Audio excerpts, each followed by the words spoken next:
Good morning students. हम केंद्रीय प्रवृत्ति के माप पढ़ रहे थे और उसमें हमने सबसे पहला जो है वो माध्य मीन जो है उसके बारे में पढ़ा था। अगला जो केंद्रीय प्रवृत्ति का माप है, सेंट्रल टेंडेंसी के जो कैलकुलेशन का जो मेथड है वो है मीडियन कैलकुलेशन। मीडियन जो है इसे हम हिंदी में कहते हैं माध्यिका। माध्यिका की गणना जो है ये भी केंद्रीय प्रवृत्ति की तरह माध्यिका की गणना भी की जाती है। ये भी किसी जो एक डाटा है उसके रिप्रेजेंटेटिव वैल्यू की तरह यूज़ की जाती है मीडियन, जिसे हम माध्यिका कहते हैं। ये सेंट्रल टेंडेंसी का एक मेज़र करने का एक तरीका है। इसमें हम क्या करते हैं, डाटा को हम लोएस्ट टू हाईएस्ट वैल्यू की तरह अरेंज कर लेते हैं। पहले हम उसको अरेंज कर लेते हैं और जो उसकी मध्य की वैल्यू आती है, बिल्कुल बीच की जो वैल्यू आती है, सीक्वेंस के मिडिल में जो वैल्यू आता है उसको हम उसकी मीडियन कहते हैं। और इसमें क्या है, अगर ऑड नंबर है तो सीक्वेंस की मिडिल वैल्यू आ जाएगी। मान लीजिए आपके पास 7 वैल्यूज़ हैं तो आपकी मिडिल वैल्यू कौन सी हो गई, चौथे नंबर की वैल्यू हो गई। तो जो चौथे नंबर की वैल्यू है उसको हम यहाँ पे मीडियन की तरह ले लेंगे। पर अगर इवन नंबर है तो उस स्थिति में हम जो 2 मिडिल वैल्यू है उनका एवरेज लेंगे। मैं कहना चाह रही हूँ कि मान लीजिए आपके पास 8 वैल्यूज़ हैं, 8 आपके पास कोई डाटा है, आपने कोई रिकॉर्ड किया, जैसे 8 बच्चों की हाइट रिकॉर्ड की आपने, तो उस स्थिति में मिडिल वैल्यू जो होगी वो होगी 4th और 5th की वैल्यू का एवरेज। 3 हमने नीचे छोड़ दी, 3 हमने ऊपर की तरफ छोड़ दी, और 4 और 5th वैल्यू जो है, जो बीच की 2 वैल्यूज़ हैं उनका हम एवरेज निकालेंगे और उसको हम कहेंगे उसका मीडियन या माध्यिका। जबकि जब ऑड नंबर है तो 3 वैल्यू ऊपर रह गई, 3 वैल्यू आगे पीछे रह गई। जैसे मैंने 7 के लिए आपको कहा मेरे पास 7 डाटा है तो 3 मैंने शुरू की छोड़ दी, 3 बाद की छोड़ दी, और बीच का जो है 4th नंबर वाली वैल्यू वो मैंने ले ली, तो वो उसकी माध्यिका होगी। और इसके लिए मुझे डाटा को पहले या तो असेंडिंग में या तो डिसेंडिंग में, मतलब या तो छोटे से बड़ा या बड़े से छोटा अरेंज करना पड़ेगा, तभी मैं उसकी सेंट्रल वैल्यू या मिडिल वैल्यू जो है वो निकाल सकती हूँ। तो मीडियन जो है it is not affected by extreme values. ये जो एक्सट्रीम वैल्यूज़ है, मतलब सबसे छोटी सबसे बड़ी, उससे प्रभावित नहीं होता है। कैसे हम मीडियन का कैलकुलेशन करेंगे, सबसे पहले हम बात करेंगे इंडिविजुअल सीरीज़ की। तो हम स्टेप 1 में क्या करेंगे कि डाटा को अरेंज करेंगे असेंडिंग या डिसेंडिंग ऑर्डर में। फिर टोटल नंबर ऑफ ऑब्जर्वेशन को हम n लेंगे, n is odd, then use the following formula, n+1 divided by 2। Number की जो ऑब्जर्वेशन है, ए ऑब्जर्वेशन जो होगी वो हमारी मीडियन वैल्यू होगी। और अगर ये इवन है तो हम जो है arithmetic mean of 2 middle observation लेंगे और उससे हम जो है मीडियन वैल्यू को कैलकुलेट करेंगे। कैसे करेंगे, ये आप इसको फॉर्मूला में भी समझ सकते हैं। एन ऑड है तो xn+1/2, और n अगर इवन नंबर है तो xn/2 plus xn/2 plus 1, n+1/2, and then divided by 2। इस तरह से हम मीडियन को जो है कैलकुलेट करेंगे उस स्थिति में जबकि पास हमारे पास x1, x2, x3, x4 and xn तक ऑब्जर्वेशन है, तब हम ये इस तरह का फॉर्मूला करेंगे। जैसे मैं फिर मेरे ही एग्जांपल से समझा दूं कि मान लीजिए मेरे पास x7 तक वैल्यूज़ है, x1, x2, x3, x4, x5, x6, x7। तो 7 इज़ ऑड नंबर, तो मैं क्या फॉर्मूला अप्लाई करूँगी, 7+1/2 विच इज़ 8/2, 8/2 इज़ 4। तो चौथे नंबर की जो वैल्यू होगी मेरी x4 जो वैल्यू होगी वो मेरा मीडियन होगा। और यहाँ अगर मेरे पास x8 तक है तो मैं क्या करूँगी कि जो बीच की जो 2 वैल्यूज़ है, मतलब x3 ऊपर छोड़ दी, 3 नीचे छोड़ दी अगेन, तो x4/2 मतलब n/2 कर लिया मैंने, which is 4, x4 value plus xn+1/2, मतलब 8+1/2, n/2 प्लस 1 मतलब 4 + 1 विच इज़ 5। तो x4 की वैल्यू प्लस x5 की वैल्यू, उन दोनों को जोड़ा और that is divided by 2 with, ये मेरा मीडियन होगा। अब हम एक एग्जाम्पल के द्वारा इसको समझने की कोशिश करते हैं।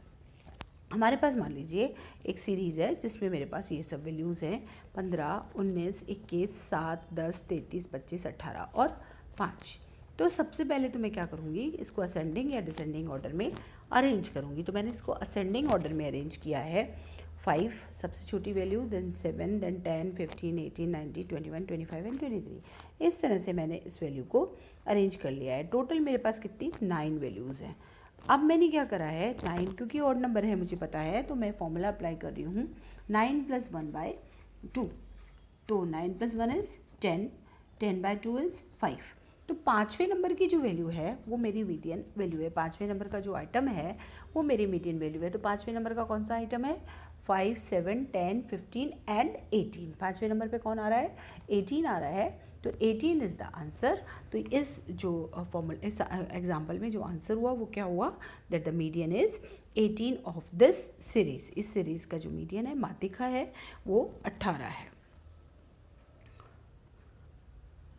सिमिलरली मान लीजिए मेरे पास ये सीरीज़ है, वही 15, 19, 21, 7, 10, 33, 25, 18, 5 और 23 मेरे पास ये वैल्यूज़ हैं।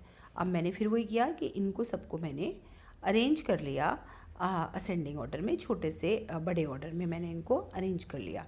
तो 5, 7, 10, 15, 18, 19, 21, 23, 25 और 33 ये मैंने सारे अरेंज कर दिए। अब हमारे पास क्योंकि इवन नंबर है, मेरे पास कितने आइटम है? 10 आइटम है, और 10 क्या है? इवन नंबर है।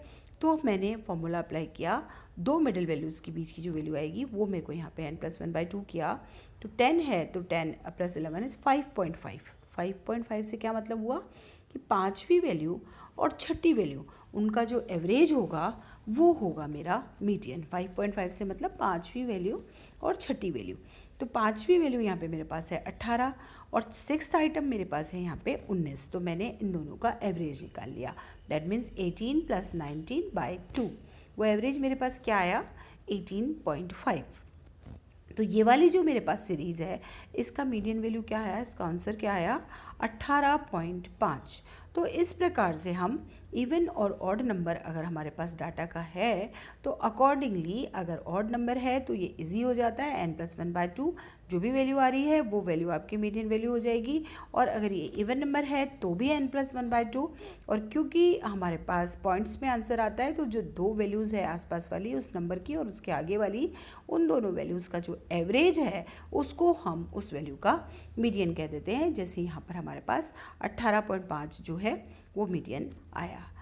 अब ये यहाँ पे 10 पेशेंट्स का जो पल्स रेट पर मिनट यहाँ पे दिया हुआ है 80, 79, 60, 76, 63, 81, 68, 74, 60 एंड 75।